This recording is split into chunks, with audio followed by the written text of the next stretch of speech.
आप देखना शुरू कर चुके हैं न्यूज़ 24/।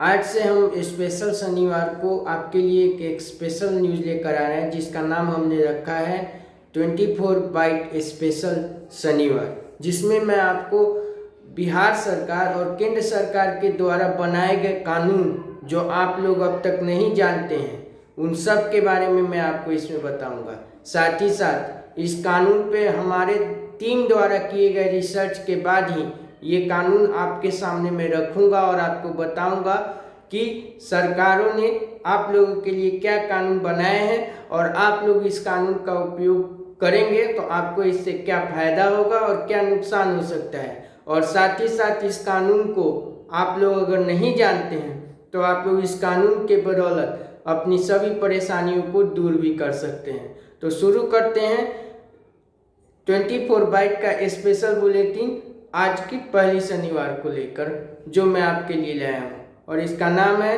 24/। स्पेशल। तो शुरू करते हैं आज के बारे में। आज जो मैं आपको बताने जा रहा हूँ उसमें बिहार सरकार ने जमीन को लेकर एक नया कानून लाने जा रहा है। जी हाँ, पुश्तैनी जमीन के विवाद को खत्म करने के लिए बिहार सरकार ने एक बड़ा कदम उठाया है। अब बहुमत के आधार पे पुश्तैनी जमीनों का बंटवारा किया जाएगा। जी हाँ, पुश्तैनी जमीनों का भी बंटवारा बहुमत के आधार पर किया जाएगा। मैं अब आपको एक उदाहरण के द्वारा इसके बारे में समझा दूं तो आपको जानकारी के लिए बता दें कि मान लीजिए कि किसी परिवार में 5 सदस्य हैं और 5 सदस्य अधिक से अधिक जमीन के टुकड़े पाने के लिए वे लोग कभी कभी किसी कानून को लेकर सहमत नहीं होते हैं और यह जमीन का विवाद लंबे अरसों तक जाता रहा है। और ऐसा अध्ययन जब बिहार सरकार ने किया है तो इसमें ऐसा लगता है कि कभी कभी सभी पक्ष तो मंजूर है, लेकिन एक पक्ष के ना मंजूर करने के चलते यह विवाद बढ़ता ही जाता है।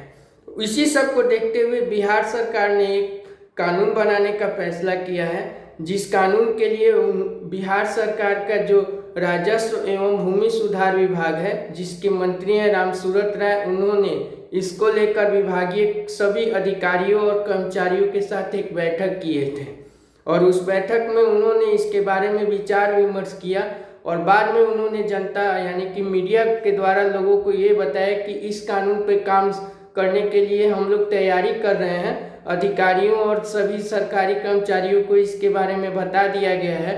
उनके द्वारा जब ये मसौदा तैयार हो जाएगा, इस मसौदा को विधि आयोग को अध्ययन के लिए भेजा जाएगा और विधि आयोग के अध्ययन के बाद यह मसौदा फिर कैबिनेट के पास जाएगा और कैबिनेट के द्वारा इसे पारित कर दिया जाएगा। आखिर इस मसौदा में होगा क्या?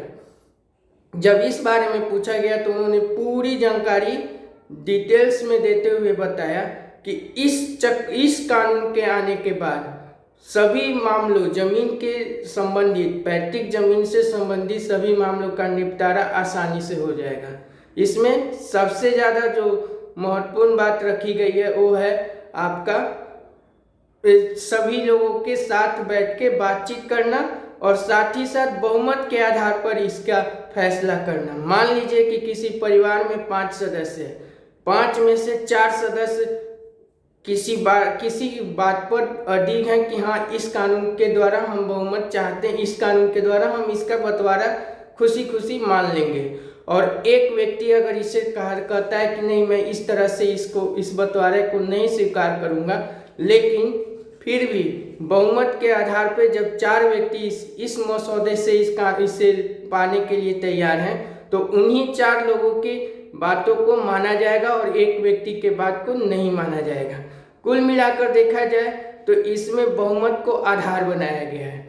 जब यह कानून पास होगा और मान लीजिए कि इसे कैसे कम्प्लीमेंट किया जाएगा और इस कानून को कैसे लागू किया जाएगा, तो इसमें यह भी प्रावधान दिया गया है कि जब बहुमत के आधार पर लोगों का एक पक्ष मान लीजिए कि इस नियम के तहत जाने के लिए तैयार है कि हाँ, हम इस तरह से जमीन लेने के लिए तैयार हैं, लेकिन कोई और पक्ष इसे स्वीकार नहीं कर रहा है, तो बहुमत जब इन एक पक्ष का ज़्यादा होगा तब क्या होगा कि उस पंचायत का मुखिया और उसके निकटतम प्रतिद्वंदी जिसे वर्तमान मुखिया ने हराया है वो साथ ही साथ वहाँ के वार्ड सदस्य और साथ ही साथ जो विभागीय अधिकारी हैं उस विभागीय अधिकारी और कर्मचारी इस पे दस्तखत करेंगे और साथ ही साथ उस नियम के तहत जमीन के बंटवारा को स्वीकार कर लिया जाएगा।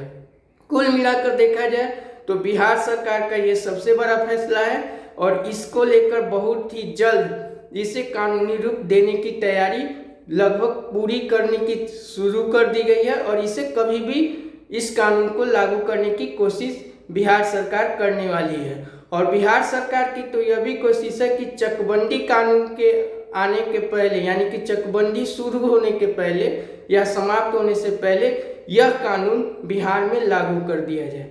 तो हमें इस बारे में अभी जानकारी मिली तो मैंने सोचा कि आप लोगों को भी इसके बारे में बता दें। और अगर आप लोगों को इस कानून के द्वारा अपनी अपनी जमीन विवाद को निपटारे में सहूलियत होती है तो ये आपके लिए बहुत बड़ी बात है और सरकार के इस फैसले का भी हम स्वागत करते हैं। अब देखना यह होगा कि सरकार इस फैसले को कब तक कम्प्लीमेंट यानी कि कब तक लागू करने में कामयाबी हासिल करती है। हमारी इस खबर पे नज़र बनी हुई है। जैसे ही सरकार के द्वारा इसे मान्यता दे दी जाएगी, कानून बन जाएगी, मैं आपको अगले वीडियो में इसके बारे में बता दूंगा। साथ ही साथ कैसे कैसे इसे कम्प्लीमेंट किया गया है इस सब के बारे में भी जानकारी दूंगा। और ऐसे ही हर शनिवार या रविवार को मैं आपके लिए एक ऐसे ही कोई खबर लेकर आऊँगा जिसमें बिहार सरकार हो या फिर केंद्र सरकार के बनाए गए कानून जो आप लोग नहीं जानते उन सब के बारे में जानकारी दूंगा। तो अगर आप अभी तक हमारे चैनल न्यूज़ 24 बाइट को सब्सक्राइब नहीं किए हैं तो प्लीज़ सब्सक्राइब कर ले और साथ ही साथ अगर आपको हमारा ये कंटेंट पसंद आया तो इसे लाइक कीजिए, कमेंट कीजिए, साथ ही साथ हमारे चैनल को जरूर सब्सक्राइब कर ले। और भी बहुत सारे वीडियो हम लेकर आपके लिए आते रहेंगे और देखते रहिए न्यूज़ 24 बाइट। तब तक के लिए नमस्कार।